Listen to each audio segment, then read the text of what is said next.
वड़ी जा वाहिद के सजन करे बारी रात बाद थी वडी थे वसका नालो मोहम्मद उंजा शेख मूंदरा मालूमात क्यों से हो जब चंगे तो जेकर जो मानो ऐसे कलो गेला पगवानी में जादर मुख में चिकू गजबा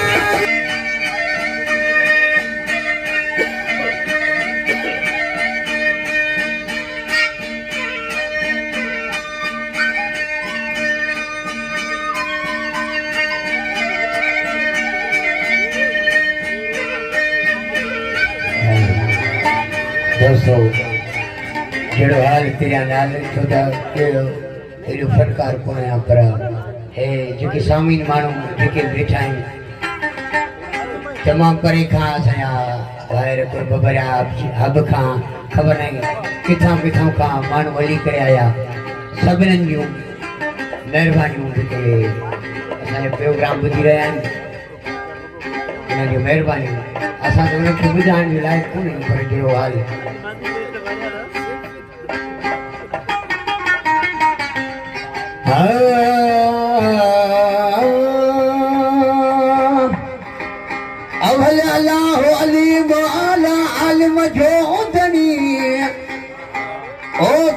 पंहिंजी कुदरत सां मिली काहि मवाहे कदीम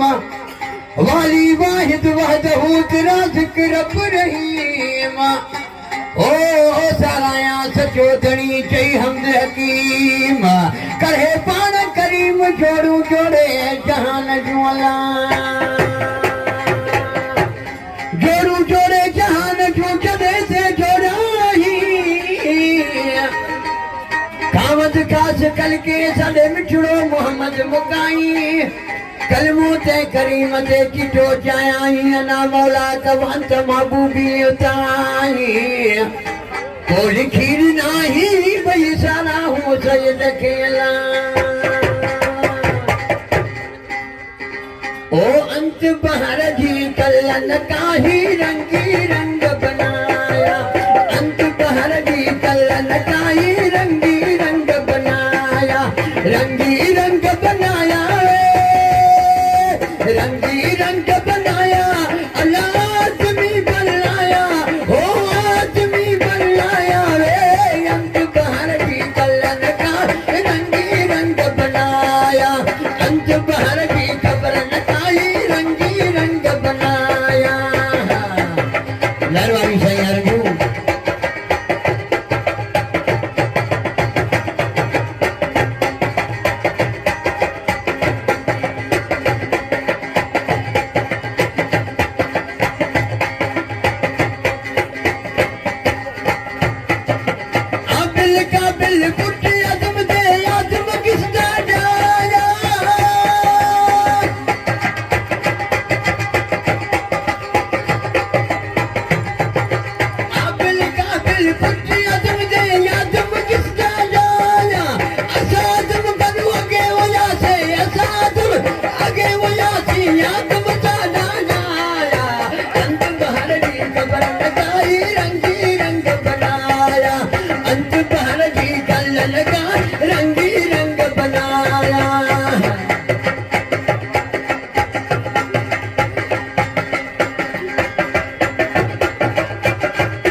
दोस्तों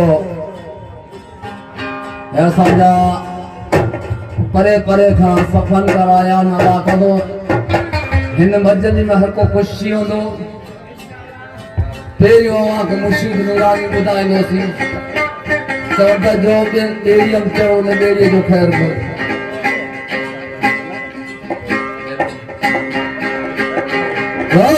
नादर वसे कलंगी तुझी लाल वसे लाली कलंदर वसे कलंगी तुझी लाल वसे लाली असी या एवदार गुनाहगीर तुझे दर्जा मस्त मलंग माली हाणे सालियो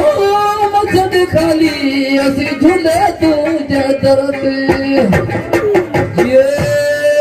शान कदमों में कन गुमनता नूरानी बाबा चलता ये दर ते मस्त चलता खुदा लाल लाशानी सच्चा मुर्शिद नूरानी खुदा लाल लाशानी अदियत निशानी ये शान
पूरे लसम घूमियो हर हंधा घूमियो इन जो वालिद साहब भी शौक़ हो ॾाॾे भी शौक़ हो और इन जो ॾाॾो जेको हिन असांजे बेले जो पाकिस्तान बणजण जे पुठियां पहिरियों स्टैम्प फाइंडर हो और इहो इन जो पोटो और उन शायदि उन ई चीज़ जो सिलसिलो हो कि इन हिकिड़ी लगन ज़्यादा हुई और हिन पंहिंजे फ़न किन चीज़ जेके जमा कंदो रहे इन इहो शौक़ु खणी करे कराची आर्ट्स काउंसिल ताणी पुॼाई और हिन वक़्तु इहो छोकिरो कराची आर्ट्स काउंसिल जो मेंबर बि अॼु हिन बेले सी तालुक़ थो रखे और अॼु स्टॉल हणी करे पंहिंजे चीज़ी जो वेठो ऐं गुज़ारिश कंदुसि हिन सी मीर मोहम्मद लासी सी के स्टेज ते अचे और यकीनन अवां जी ताड़ी मंझि हिन नौजवान जी आउं दाद घुरंदुसि कि हिन नौजवान दाद ॾियो मीर मोहम्मद लासी हिन बेले जो फर्ज़न जेको आर्ट्स काउंसिल जो मेंबर बि आहे और हिन जो शाहकार हिन जूं काविशूं ऐं इहो स्टॉल ॾिसी सघो था मज़ीद हो पाण ॿुधाईंदो मुख़्तसर नवां कि इहो शौक़ु कीअं पैदा थियो और कीअं कीअं। अस्सलाम वालेकुम नाज़रीन। सही ये मुझे खानदानी वरसो तीसरे को तारीखी लसबेले जी तारीख याद थी करे सर अब काफ़ी मेहनत के आर्ट कोर्स जो सर 3 साल जो पीरियड मुकम्मल कयो पोइ बाद फीस जमा कयो पोइ मेंबर थियो बस अल्लाह मदद के बस की दोस्त की मदद के और सर असांजा जेका कल्चर प्रोग्राम था हलनि, असांजे लसन जा हलनि था, असांजा ऑफिसर बि वेठा आहिनि। सर कुझु अहिड़ा हाणे शिकायत कान आहे त सुठो न, सर असांजो क्रिकेट और फुटबॉल मल्ल ताणी महदूद त सर इहो हीअं न हुजे। सकाफ़ती त कई ॿिया बि फन मौजूदु आहिनि, कई ॿिया सकाफ़ती, कई दस्ताकारी, कई किताब कुतुब। सर मूं वटि स्टाम्प पेपर असां जीअं ॿुधायो आहे, सर इहो मुंहिंजे ॾाॾे नाले त पाकिस्तान में 1948 में वञियो हो। सर इन अलावा रासे जे दौरे टिकटूं मूं वटि, दस्तावेज़ आहिनि। और सर कई अहिड़ा नौजवान मैदान जो पेंटिंग जे मथां बि सर कमु कनि था। सर हाणे मक़सदु अहिड़ो प्रोग्राम इनशाला अॼु थियो, इनशाला मज़ीद ई प्रोग्राम थियो, ऐं पाण सां गॾु अहिड़ा फनकार आणींदो साईं, पाण हैरान थी पवंदा। त सर असांजा मक़सदु हिते फनकार वेठा आहिनि, उनजा ॿार बि वॾा आर्टिस्ट आहिनि, राइटर आहिनि, मगर सर असां चऊं था इहे कल्चर वारा जेका असांजा स्पोर्ट जेका उथल असांजा ऑफिस इहे बढ़ चढ़ करके अहिड़ा यूनुस भाई जहिड़े माणे हीउ प्रोग्राम हलाए वीचारे कीअं रखियो जो हुनजी जिस्म खे पतो आहे। त असां चऊं था सर हिन असां जहिड़े नौजवान माण्हू अवां जेका ऑफिसर आहिनि, जेका अवां जा जेका वॾा उहिदेदार आहिनि, जीअं जाम भूताणी, सर असांजे नौजवान माण्हू मथां हथु रखनि था, असां उन्हनि बहितर कमु करे लस जे मथां आर्ट कोर्स जेको न, आर्ट कोर्स कुझु न इन पूरो पार मुल्क ताईं बि असां पुॼाए सघूं था। शुक्रिया शुक्रिया मीर मोहम्मद। यकीनन अवां जहिड़ी नौजवानी अॻियां आणण लाइ, अवां जहिड़ी नौजवानी जे जिनजे असां हौसला अफ़ज़ाई जे लाइ इहो प्रोग्राम रखियोसीं। गुज़ारिश कंदुसि मोहतरम मोहम्मद रमज़ान शेख साहब सी के वो अचन और अचे अॼु असां नौजवान मीर मोहम्मद लासी अजरक जो तोहफ़ो पेश कनि। मोहतरम मोहम्मद रमज़ान लासी शेख साहब।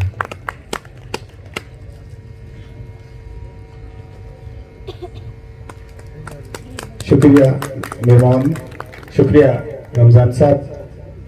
और रमज़ान साहब से गुज़ारिश कंदुसि कि रमज़ान साहब हिते ही थोरो रहनि। गुज़ारिश कंदुसि रमज़ान साहब से कि हो अॼु इन महफ़िल मंझि असां कुछ नज़र करे, कुछ ॿुधाए लसबेला जी तारीख़ के हवाले से, लसबेला जी तहज़ीब के हवाले से और लसबेला जी शायरी के हवाले से हिकिड़ो सुठो मौक़िक़ इन जो कई ख़िदमात आहिनि, इन इलाही सुठियूं कोशिशूं कयूं आहिनि। अक्सर इन जी निशस्त हलवाल रहे तो गुज़ारिश कंदुसि मोहतरम रमज़ान साहब सी के अचे ऐं अवासी मुखातिब थी। मोहतरम रमज़ान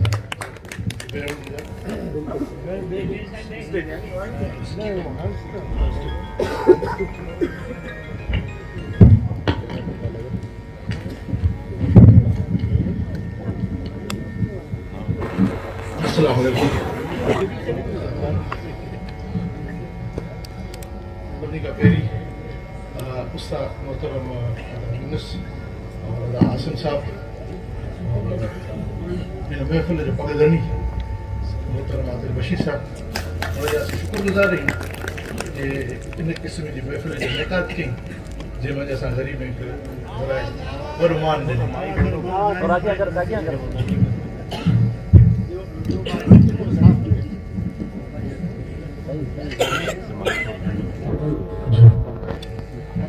लस जी शायरी जे या कंहिं बि शायरीअ जा जेके मुख़्तलिफ़ असनाफ़ हूंदा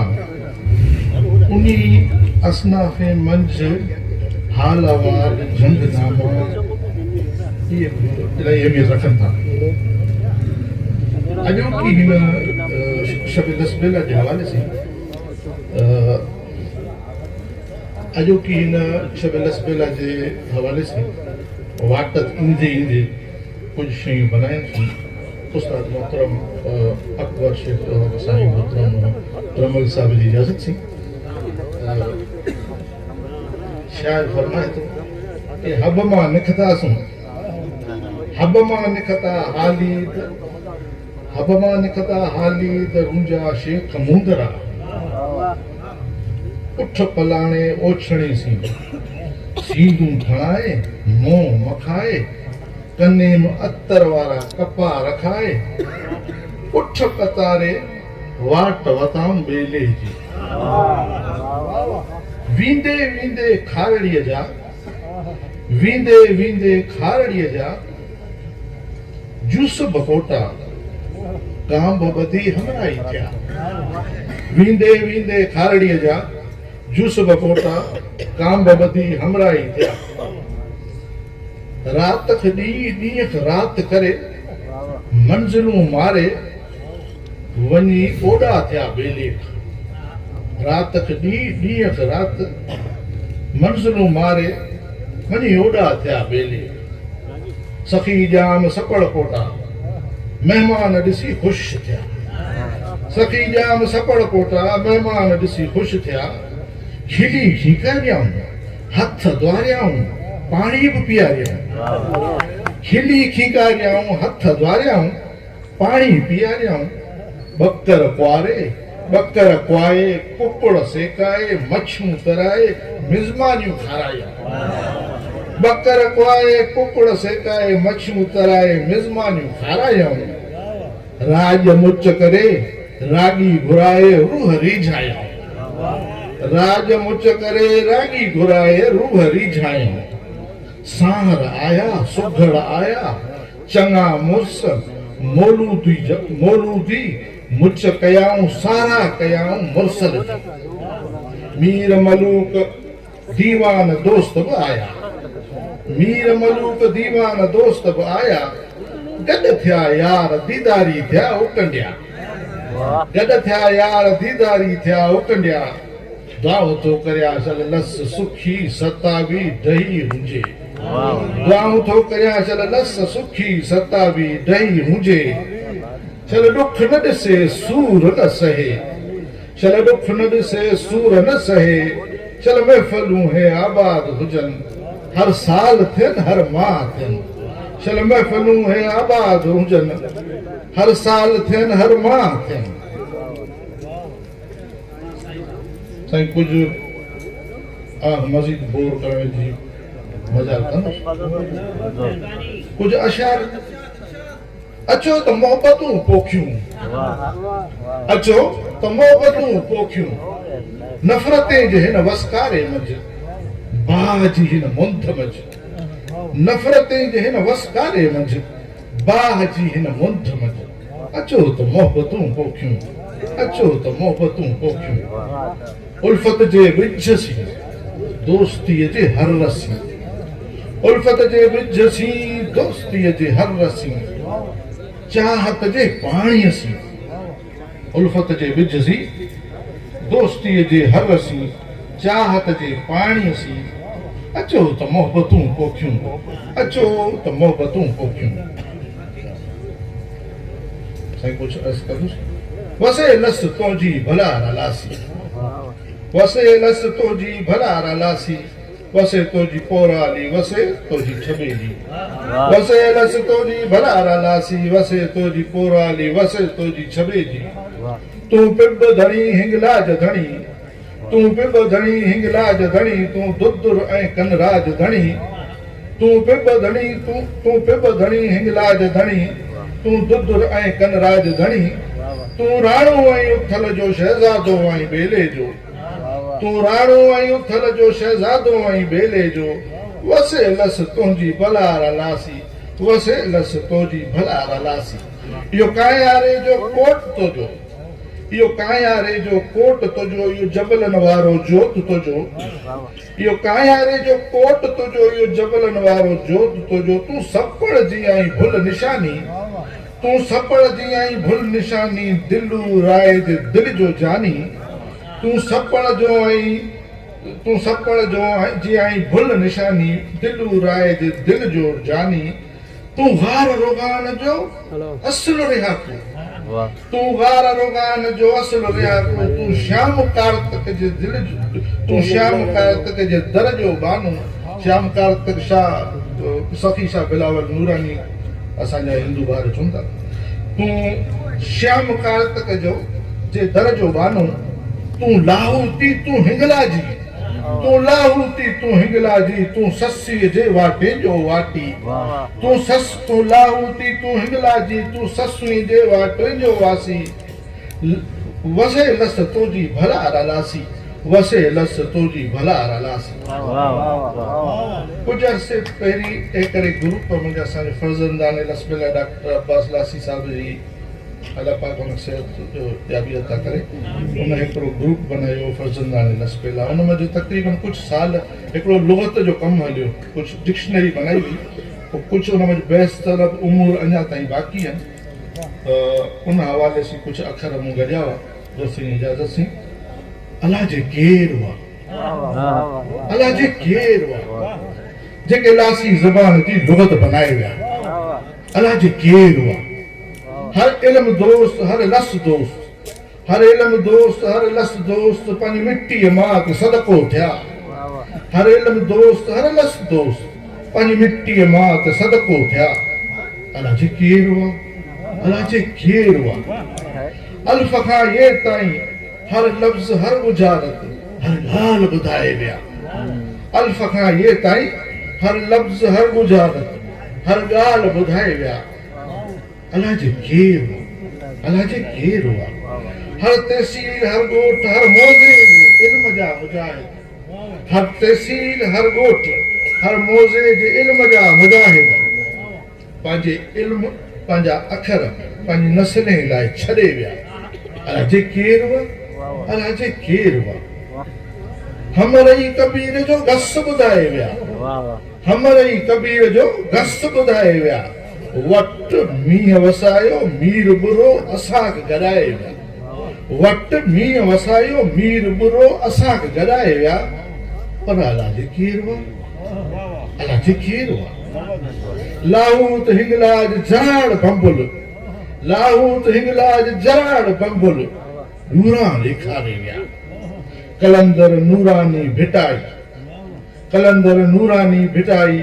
अखर उन्ही जा ॿुधाए विया पर अलाह जे केरु हुआ अलाह जे केरु हुआ ॿियो त ठहियो लसक वञी जदगाल भारे सी गॾाए विया ॿियो त ठहियो लसक वञी जदगाल भारे सी गॾाए विया पर अलाह जे केरु हुआ सोन सपट जा वारस बेले धणीअ जा ॿार सोन सपट जा वारस बेले धणीअ जा ॿार पंहिंजो खज़ानो पंहिंजी नसलें लाइ छॾे विया अलाह जे केरु हुआ अलाह जे केरु हुआ लुगत बनाए विया बुनियाद रखी विया लुगत बनाए विया बुनियाद रखी विया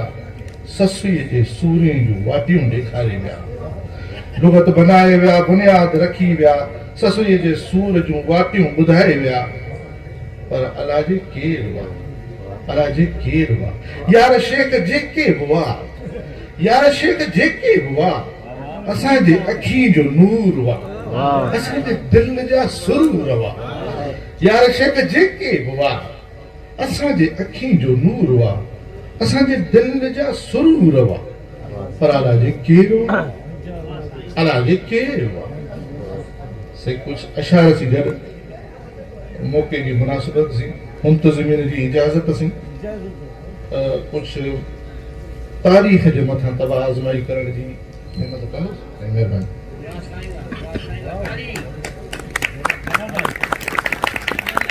भाई तारीख़ त मज़मून चओ कुझु बि बि सम्झो इन जो मूं नालो रखियो अधचरे जूं हवायूं मतिलबु कुझु उन में जे लफ़्ज़ अहिड़ा ईंदा जेके कुझु दोस्ती शायदि नागवार गुज़रनि पोइ इहो पंहिंजी तबियत इहो अखर चुरी मूं ग़रीब खे माफ़ करे ॾियां की चरे त कहिड़ी महिर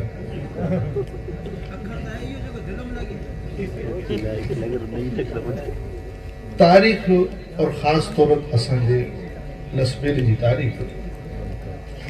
जेका हींअर वाट ते वेंदी हुई ईंदे ईंदे कुझु मूं कोशिशि की कि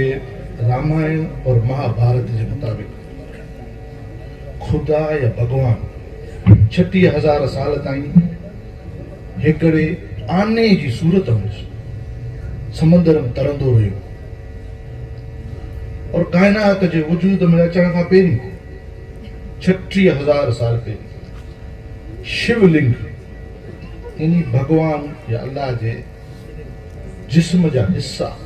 जंहिंखे असीं लिंग था चऊं इन जेको लिंग ये लिंग सॼी दुनिया में शिव भगवान जो जेको पत्थर हुन शिवलिंग था चूं। इहो जेको असल लिंग लफ़्ज़ आहे इहो लासी लफ़्ज़ आहे। समुंड जो जेके समुंदर आहे उहो असां वारो जेको इहो ॿेरे बलोच आहे, इहो जेको ॿेरे अरब आहे, ॿेरे हिंद जेको नालो ॾियूं था, इहो असल में वजूद ई थो। और इन जो सभिनी खां वॾो सबूत नानी माता हिंगलाज और जेको उनजो माल मकान आहे उनजे आसे पासे थियो। और उन जो जेको शिवलिंग जो जेको जॾहिं ज़हूर थियो त उहो हिंगलाज माता जे आसे पासे थियो। असांजी नसाबी कुतुब गुस्ताखी मां दोबारा गुस्ताखी मां असांजी नसाबी कुतुब और कोयटा ब्रांड मुसन्निफ़ीन लसबेला जे ख़ित्ते जे मथां इलाही ज़ुल्म कयो और तारीख़ी अदबी दहशतगर्दी जा मुर्तकब थिया आहिनि। और उन अदबी दहशतगर्दीअ में उन तारीख़ पंहिंजी मर्ज़ी और पंहिंजे हिसाब से बयान कयो। कॾहिं माई पीरख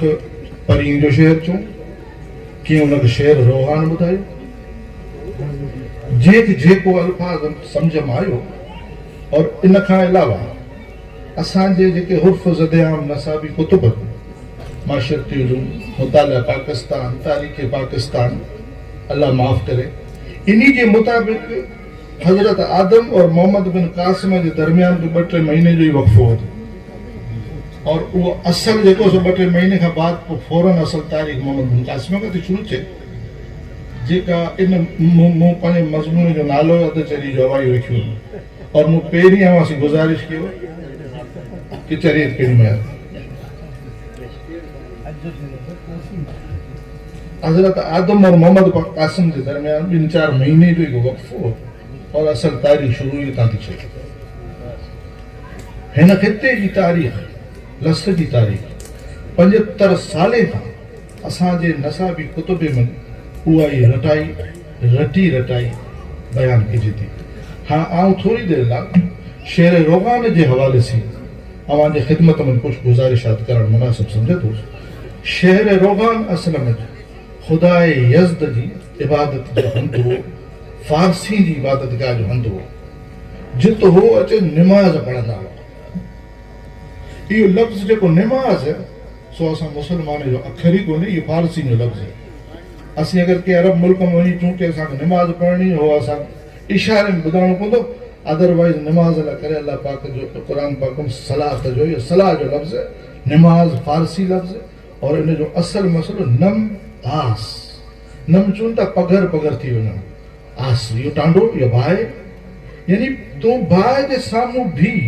तूं पघर जे सूरत में पंहिंजा गुनाह धोई छॾ। इहा आहे निमाज़ जेका पारसी पढ़ंदा हुआ, जेका फारसी बान पढ़ंदा हुआ, जेका आतिश परस्त पढ़ंदा हुआ, जेका खुदा यज़्द जा जेके बंदा हुआ उहे पढ़ंदा हुआ। असल जेका हुनजी इबादत गाह सां शेर रोगान है। शेर रोगान जे अंदर 7 फेरा आहिनि। दोस्त वञी ॾिसनि 7 फेरा। इहो 7 जो अखर ई वॾो। रस्ते में उस्ताद रमन साहिब सां इहे गुज़ारिश थींदी रही कि 7 जो अखर ई वो क़ुरान पाक में भी ज़िक्र है कि असां 7 आसमान बनाया, 7 ज़मीनूं बनायूं। बिल्कुलु इन तरीक़े से ज़रतुश्त जे हिन मज़हब में, हिन धर्म में जेको 7 वर्रन और इहो मथे जेको माई पीर जेको मथे जबल है पाणीअ मां भरियो आहे, हालांकि उते को पाणी हेठि कोन्हे। इहे पाणीअ जा आबशार जेके हेठि किरंदा हुआ, उहो बाक़ाइदा हिकिड़ी झील हुई। उन झील में इहे जेके फारसी बान इहे उतां अची इबादत कंदा हुआ, पंहिंजी इबादत करे पाण गुनाह मां बक़ौल हुनखे धोई।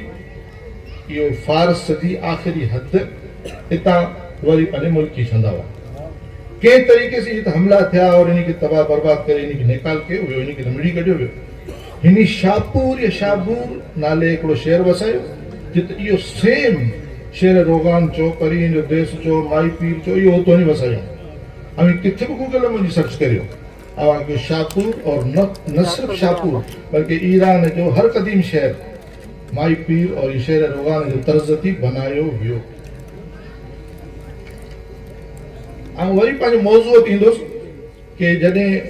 60,000 साल पहिरीं शिवलिंग जो ज़हूर थियो काइनात में, असीं चूं था कि अगरि आउं बोर कंदुसि त महिरबानी करे मूंखे हथ मथे करे ॿुधाइजो ताकी आउं पंहिंजो छॾियां। हज़रत आदम अलैहिस्सलाम जी पैदाइश खां बाद जीअं मोरे बि ॿुधायूं कि हाबील काबील आदम जा पुट, आदम कीअं पुट? हज़रत आदम जो जेको सो उनजो ज़हूर खां बाद हाबील और काबील पाण को विड़िया मामलात थिया। पैगंबरी आदम खां बाद आई शीश, हज़रत शीश अलैहिस्सलाम जेको बकर ॿियो, जेको असल नालो हज़रत सिंध अलैहिस्सलाम, जेको ईंदे ईंदे जिन जो वजूद सिंध, हज़रत आदम अरब मुल्क में कोन ॼाओ। हज़रत आदम जो वजूद ही खितो जेका बि सरांदीप चो, श्रीलंका, हिंदुस्तान, इहो इन खिते जा ॼावा आहिनि। हाबील काबील जो मसइलो थियो। शीश अलैहिस्सलाम टियों पुटु हज़रत आदम अलैहिस्सलाम जो, जिनजी क़बर अॼु बि अफ़गानिस्तान में मिले। और हज़रत शीश अलैहिस्सलाम जी जेका औलाद साहिद आबाद थी, जेका बिगड़ंदे बिगड़ंदे नालो शीश या सिंध अॼु बि दुनिया जा क़दीम जेको दुनिया जो मज़हब है, आम हिंदू मज़हब भी दुनिया जे क़दीम मज़हब में हिकिड़ो सम्झां थो। शीश अॼु बि हुनजे मज़हब जो लफ़्ज़ है। शीश, सीस, सिसी, ये हम माना अल्फाज आहिनि जेके हिंदू मज़हब में कि शीश निमाए, उनजे भॼन में भी इहो लफ़्ज़ मौजूदु है कि इहो शीश जेको उहो शीश जेको दोहराईंदो। इन जे अलावा असांजे लासी जो कुछ लफ़्ज़ ऐं मतिलबु थोरो क़दीम तारीख़ जो तालिब इल्म आहियां त उन जे हवाले सां हिकिड़ो लफ़्ज़ ओम नमो नमः, हिंदू लफ़्ज़ जो हिकिड़ो मतिलबु कलमो चुजे या उनजो उनजी जेका इबादत जो माख़ज़ चुजे। ओम नमो नमः, इहो ओम इहो जेको शिवलिंग, इहो नमो नमः इहो जेको लासी चवनि था नमी कमी खाइजे, नमी नमी, हिंदू चाहे अंग्रेज हुजे, हिंदू चाहे हिंदुस्तान जो हुजे, हिंदू चाहे सिंध जो हुजे, चवणो न ओम नमो नमः आहे। उहो सलाम कंदो या उनजी बिस्मिल्लाह आहे या उनजी दुआ आहे। ओम नमो नमः आहे। इहो ओम इहो जेको मूं ज़िक्र कयो दोस्ती सी, इहो नमो नमः आहे, इहो जेको नमी निवड़त सी अॼु ताईं उहा रस्म मौजूदु है कि हथ ॿधी हिक ॿिए से मिलनि था निवड़त सी। इहो नमी नमाए या नमो नमाए जी जेका आहे सा उहा अक्कासी कनि था। हलंदे हलंदे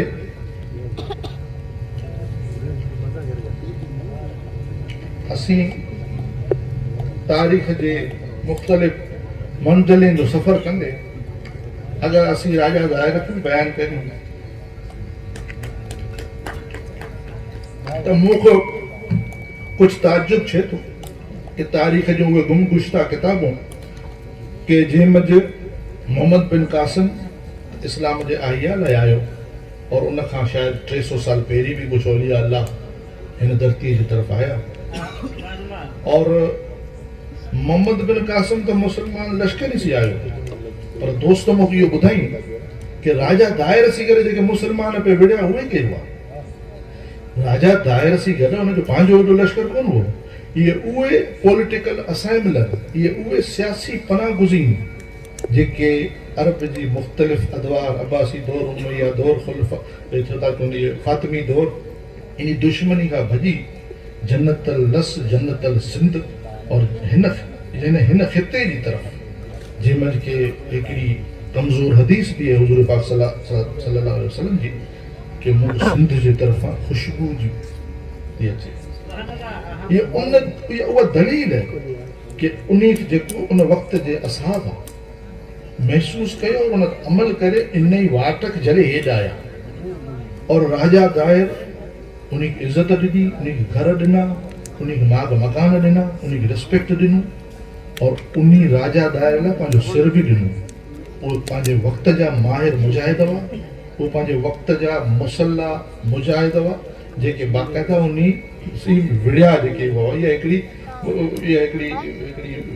तारीख़ है जेका हक़ीक़त इहा आहे कि आउं त उहो ई चुनौती को लिकाई थी वञे, बयान को थी कई वञे। अधु चरियो वरी अॻियां ॻाल्हि कंदे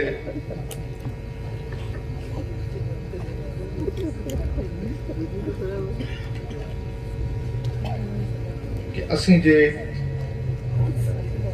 क़दीम लस जी तहज़ीब ॾिसूं था, हिकिड़ी त वॾी वाट रही है हज़ारों साल पुराणी। इहा वॾी वाट ग़ालिबन मोंजो दड़ो खां शुरू थी थिए और मिस्र में थी ख़तमु थिए। मिस्र जा जेके फिरौन आहिनि, हर क़ौम में क़ौम परस्ती आहे, चाहे उहे अरब हुजनि चाहे मिस्री हुजनि। मिस्र जो अॼु बि क़ौमी तरानो आहे, अना अबनाउना फराना अना अबनाउना नमारदना। असीं फिरौन जा औलाद आहियूं, असीं नमरूदी जा औलाद आहियूं। अना माफ़ करे असां वटि इहो कुफरी कलमो आहे, पर मिस्री मुस्लमान हूंदे बि अॼु फ़ख्र था कनि कि नऊज़ बिल्ला सुमा नऊज़ बिल्ला कि असांजो मुक़ाबिलो जंहिं हस्ती असीं उहो अलाह सुमा नऊज़ बिल्ला। मूंखे माफ़ करे उन जो चवणु इहो ई अॼु बि कि असांजो जेके वॾे जो मुक़ाबिलो अलाह सां हुओ। जो क़ुर पाक में बि आहे कि फिरौन अॼु ताईं बर्बादु आहे और फिरौन अॼु ताईं मौजूदु आहे। क़यामत ताईं हुनजी जेका जो आख़िरी फिरौन आहे उहो दुनिया में हुनजो वजूदु आहे, जीअरो साथ थियो। हैरत जोगी ॻाल्हि इहा आहे कि फिरौन खे जेको कफण, जेको मम्मी जेको कयूं, इन कफण खे जेको वेड़ियो हुओ सो मलमल आहे। इहो मलमल सिंध जो लस जी बणियल मलमल आहे। साईं बेरूमल आदवाणी मुसन्निफ़ आहे तारीख़ सिंध जो। असां लस जो जेको खज़ानो आहे तो सॼो सिंधी किताबे मंझि और सिंध में मौजूदु आहे। और बेरूमल आदवाणी कुझु अर्सो पहिरीं देहांत करे गुज़ारियो। इहो बम्बई जी सिंधी डिपार्टमेंट जो चेयरमैन सदर हो और इहो ख़ानदान हो जेको शिकारपुर सिंध खां बम्बई लाॻाणो करे विया। हो चए थो कि जेको मोंजो दड़ो और लस जे हिसे में जेका आऊं तो चवां बाला जा क़दीम आसार, अॼु बि बाला विंदर मींदियारी उते इहे कैल्शियम कार्बोनेट या चूने जा जेके पत्थर आहिनि, इन जा बग़ैर जबल आहिनि और उहे बस्तियूं मौजूदु आहिनि जिते कपा और चुन जे और जे कॉम्बिनेशन सी जेको कपड़ बनियो थे वो मलमल कपड़ो हो और वो उन मलमल खे इहो एक्सपोर्ट छंदो हो हितां मिस्र ताईं। और मिस्र में जेके तस्वीरें मंझि या जेके अॼु जी फिल्में में बि ॾेखारिजे थो कि फिरौन जेको सो अछो कपड़ जेको ॿधो इहो मलमल आहे, इहो सिंधी मलमल आहे और इहो सिंधी लस जो मलमल आहे। और इहो सिंधी लस जो मलमल हलंदे हलंदे यूनानी तहज़ीब मंझि बि आयो और इहो लफ़्ज़ सैंडल सिंधी मलमल जेको बिगड़जंदे सैंडल सिंधी मलमल जेको उन वक़्त में बाथरूम में वञण लाइ करे जेके वॉशरूम स्लीपर चप्पल इस्तेमालु कजंदा हुआ, उन जा वॾा वॾा हमाम हूंदा हुआ, उहो इहे सैंडल विझंदा हुआ, उहो सिंधी मलमल सां ठाहींदा हुआ। कंहिं बि पुराणी इंग्लिश डिक्शनरी में बि सैंडल जो लफ़्ज़ ॾिसी सघो था कि सैंडल या जेको बिगड़ियल लफ़्ज़ सिंधी मलमल जो और मलमल जो जेकी टेक्सटाइल फैक्ट्री में चो या उन वक़्त जो जेको कारखाना हुआ से मोंजो दड़ो खां वठी असांजी वॾी वाट इन बाला जे आसारे क़दीमा में। इन खां अॻियां असीं वञूं त दुदुर जेको दो दर ॿ दरवाज़ा, हिकिड़ो असांजो दर आयो हेॾे म्याणी, ॿियो दर निकिरी वियो बेले पार। मुंहिंजा जेके इहे अवायूं आहिनि इन जा जेके रेफरेंस आहिनि, इन जो मुसन्निफ़ हेनरी पोटिंजर और बेरूमल आदवानी और ॿियो वेंडरिंग इन बलूचिस्तान आवारागढ़ के G.M. मैकग्रेनर, जिन जूं किताबूं पंहिंजी मौजूदु आहिनि, नापे थी सही पर मौजूदु आहिनि। और इन खां अलावा असीं सभिनी खां ज़्यादा ममनून आहियूं सिंधी अदबी बोर्ड जामशोर जा, जिन 2 किताबूं जेको हिकिड़ी त इहा किताबूं ॿुधाई सिंध का सफ़र, सिंध जो सफ़र जेको अॼु बि मौजूदु आहे सिंधी अदबी बोर्ड जो। ॿियो बेलाइन जा बोल, बेलाइन जा बोल सिर्फ़ु ठीकु आहे पढ़ण जी हद तक, ॿियो जो कुझु बि आहे उहो त ठीकु आहे, लेकिन इन जे अलावा इन जे अंदरि बि हिकिड़ी अहिड़ी ख़ूबी आहे कि कराची में हिकिड़ी फेडरल उर्दू यूनिवर्सिटी, वफ़ाक़ी उर्दू यूनिवर्सिटी, जंहिंखे सिंधीअ में MA या PhD करणो आहे उनखे बेलाइन जो बेल ज़ुबानी यादि करणो आहे और बाक़ाइदा उहो प्रोफेसर त वेहंदो जेसिताईं उहो PhD या MA करण वारो यूसुफ मुंदरे जा, शेख हमर जा, दोस्त मोहम्मद रूंजे जा, इस्माइल रूंजे जा शायरी जा अशार कौन ॿुधाईंदो हुन MA जी डिग्री कोन मिलंदी। असीं हैरान आहियूं कि मरे थे जिनके लिए वो तो रहे वजू करते पढ़ी नमाज जनाजा हमारी गैरों में असांजा अखर पढ़ी साईं MA जी डिग्री मिलंदी सिंध वारे 80 लस वारे पंहिंजे अला माफ़ करे तमिल पूरा हीअ मजलिस जेका आहे सा इहा बुनियाद आहे उन चीज़ जी जेका पंहिंजे अचण वारी नस्ल या आगाही ॾे कि हिकिड़ी अहिड़ी तारीख़ी जेका आहे सा इब्तिदा छे उन चीज़ जी जेका अञा ताईं नामुकमल आहे। कुझु मोहतरम आसम काज़म साहब हिकिड़ो ज़िक्र कयो जाम मीर अयूब आलियानी जो ऐं थोरो अञा वक़्तु वठण जी इजाज़त वठंदुसि कि जाम मीर अयूब आलियानी हिकिड़ी मिसमराइज़िंग जादुई और तिलस्माती शख्सियत ऐं हुन भरे मजलिस में दावे सी तो चवनि वाकई तिलस्माती शख्सियत ही वाहिद शख्स है जेको मुक़्तदरा उर्दू क़ौमी ज़बान जो बानी चेयरमैन है। मौलवी अब्दुल्ला मुक़्तदरा क़ौमी ज़बान जो चेयरमैन कोन्हे, किताबूं मौजूदु आहिनि वञी ॾिसो इहो लासी चेयरमैन है उर्दू ज़बान जो मुक़्तदरा क़ौमी ज़बान। हिनजे अलावा जाम मीर अयूब आलियानी साहब हिकिड़ी अजीब ग़रीब तंज़ीम जो भी बड़े सगीर में चेयरमैन रहियो और उहा चेयरमैन ये ताबूत सकीना की तलाश। ताबूत सकीना जिन जिक्र कुरान पाक में भी है, दौरे तो ज़बूर में भी है। ताबूत सकीना की तलाश में हिकिड़ो अंग्रेज ॿेले में भी आयो या मसीब मिलियो या माली से और इजाज़त घुरियईं कि आऊं कलात वञण पियो। पोइ हिन जवान हिन ॿेले तां जाम साहब जा ख़त खया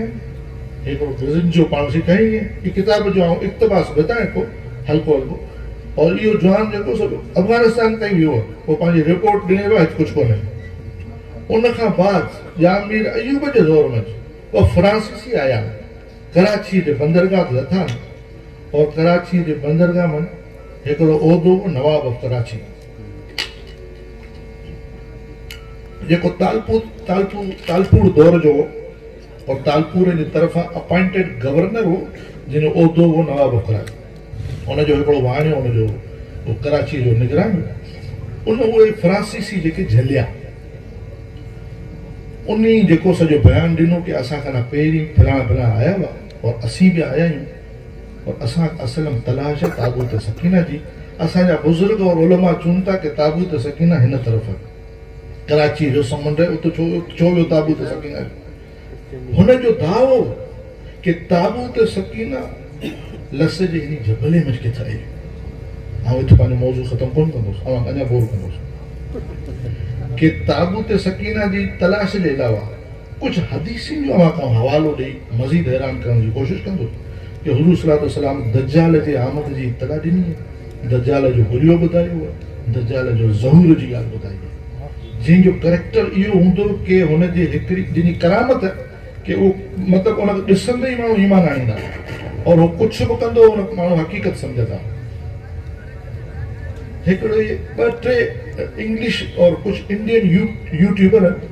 जंहिं इहो दावा कयो कि दज्जाल जीअरो और अची वियो मौजूद है और पाकिस्तान में हफ्तलार जे जेका जज़ीरा उन्हीं में मौजूद है। आउं थोड़ी देर लाइ सोचां थो कि यार ॾिस मूं ईअं ई त कोन लिखियो अधु चरी जूं हवायूं ऐं बार बार पंहिंजे लफ़्ज़ जो ज़िक्र कंदुसि अगरि को अखर सम्झ में न अचे त चरियनि कहिड़ी मिलाए। दज्जाल जे जेके ज़हूर जो हफ्तलार में जा जेको वजूद है ईमान जे कमज़ोर माण्हू वटि मौजूद हूंदा। अञा ॾिसी सघो था कि असीं त सभु अला माफ़ करे नाले जा मुस्लमान आहियूं पर जेको ईमान जा कमज़ोर माण्हू जेके हुते मौजूद आहिनि उन तज़किरो कोन थो करियां दोस्त सम्झी वञे कि जेके दज्जाल हुतां निकिरंदो हुतां निकिरण खां बाद जीअं दुनिया शुरू थी त दुनिया ख़तमु थी वेंदी। दुनिया शुरू थी इन बहरे बलोच में इन शिवलिंग जे वजूद में हज़रत शीश अलैहिस्सलाम जी हिन धरतीअ में और दुनिया ख़तमु थींदी दज्जाल जे आमद मां जिन जो इज़हार हाणे आस्ते आस्ते खुली दोस्त बयान पिया कनि इहा हफ्तलार जे जज़ीरे में जे लसबेलो और उनजे आसे पासे जीअं त दोस्त हाणे आउं वरी मीर अयूब कालियानी साबित वरी ईंदुसि कि बाक़ाइदा अॼु बि अॼोके ॾींहुं यहूदियुनि जो कराची में क़ब्रिस्तान आहे, जेके बि थोरा घणा रहिया हुआ उन क़ब्रिस्तान जा जेके संभालण वारा वो बुर्रा वो भाखड़ा और हिकिड़ो बलोची जो करे मेवाशा मौजूद है। को पूछे कि भैया अवां गुज़ारो कीअं थो थिए, सरकार छेला ॾींदी तनख़्वाह कि अवांखे यहूदी जी क़ब्र जी हिफ़ाज़त करणी, साईं उन जूं पघारूं इसराईल मां थी अचनि। हाणे इहो मूंखे सम्झ में कोन थो अचे को सम्झाए या मीर अयूब अलाह ने की जेको उहो तंज़ीम ताबूत सकीना क़ब्रिस्तान वरी मुला करे इहो ई सोचो त चरे कहिड़ी माया। हिन खां अलावा मज़हबनि जो जेकी आमाजगा रही जीअं दुनिया जा मुक़द्दस तरीन ख़िता बैतुल मुक़द्दस फ़लस्तीन मक्का मुअज़्ज़मा आऊं उतो जाके खुदा न खासा को लस को मतलब उन सरजमीन से ताल्लुक़ रखंदा आऊं इंडिया को तो पर जे अवी इन रस अचो कि खुदाए यज़्द या जेको ज़रतश्त है उन जो वजूद जो माई पीर वाले साम्हूं मौजूद है, नानी माता हिंगलाज वो उन सूरत में अज भी मौजूद है, शिवलिंग जो वजूद मौजूद है और इन सां गॾो गॾु जेको दुनिया ख़त्म थिए थी दोस्त यूट्यूब में ॾिसी सघनि था कि जेके उन में जेको हफ़्तलार जे जज़ीरनि जेको अल्लाह जी मख़लूक जे किथां न किथां था अचणो जे कॾहिं न कॾहिं था वजूद करणो, शायदि दावो इहो आहे कि दुनिया जे गुम गुश्ता और नामालूम हंध तां निकिरंदो, दावो इहो कि इहे जज़ीरे ई कुछ गुज़ारिशात ॿियूं पर इंशाल्लाह वक़्त से गॾु गॾु दोस्तनि जे साम्हूं पेश करण जी मजाल कंदुसि। अगर मुझे के भी अखर से दोस्ती को इख्तलाफ हुजे तो हथ बदी मान रखो।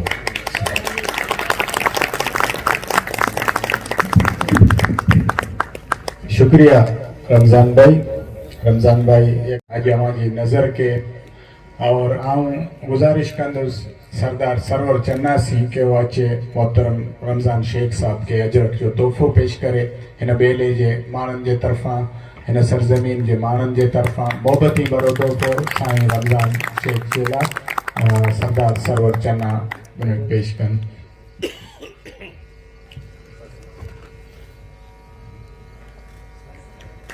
साईं रमज़ान तारीख़ी हवाले से सुठियूं ॻाल्हियूं, शुक्रिया साईं, शुक्रिया सरदार सरवर चन्ना साहब। इंसान हिकिड़ी पंहिंजी काविश अॻियां आणे थो, इन मक़सद इहो को थो हुजे कि तूं उन मुकमल तौर 100% दुरुस्त तस्लीम करे छॾी, लेकिन उन काविश से हिकिड़ो सवाल तुंहिंजे लाइ पैदा थिए थो कि तूं उन सवाल जी वरी जुस्तजू करी ईअं ई तारीख़ अॻे थी हले और तारीख़ जो सिलसिलो हमेशह हलंदो रहंदो और इहा तहक़ीक़ी सिलसिला हलंदा रहंदा, अहिड़ियूं चीज़ूं अॻियां ईंदियूं वेंदियूं, इन तां सवाल पैदा थींदा वेंदा। इन चीज़ में को शक कोन को कि इहा सरज़मीन हिकिड़ी तारीख़ी सरज़मीन और हज़ारों साल पुरानी तहज़ीब रखे थी और इहा तहज़ीब हिते मौजूदु आहे, इहा तहज़ीब जंहिं बि सूरत में लेकिन हिकिड़ी क़दीम तहज़ीब और इहा यकीनन हिकिड़ो तहक़ीक़ तलब अमल और इहा तहक़ीक़ थियणु खपे। असांजी इन ई सरज़मीन जे मथां जॾहिं असूं चऊं था मोहब्बती जी सरज़मीन त इहा मोहब्बती जी सरज़मीन ते लाइ त हिते शाह साईं जे क़दमी जी धूल, शाह साईं पंहिंजे क़दमी से हिते जेके मोहब्बती जी धूल बखेरे त उन ई जो मोहब्बती जो सिलसिलो यकीनन अवी थोरो मार्का साईं जा ॿुधी हुई साईं अचो त अध चरे जूं ॻाल्हियूं थोरो थिया हूंदा आहियूं, तंहिं लाइ थोरो मज़ीद जज़्बात जे तरफ़ आणण जे लाइ असां वटि बीन नवाज़ हिते मौजूदु, काका अल्लाह बचायो छुटो, ऐं उन सी गुज़ारिश कंदुसि त स्टेज ते अचे ऐं पंहिंजे फ़न जो मुज़ाहिरो करे।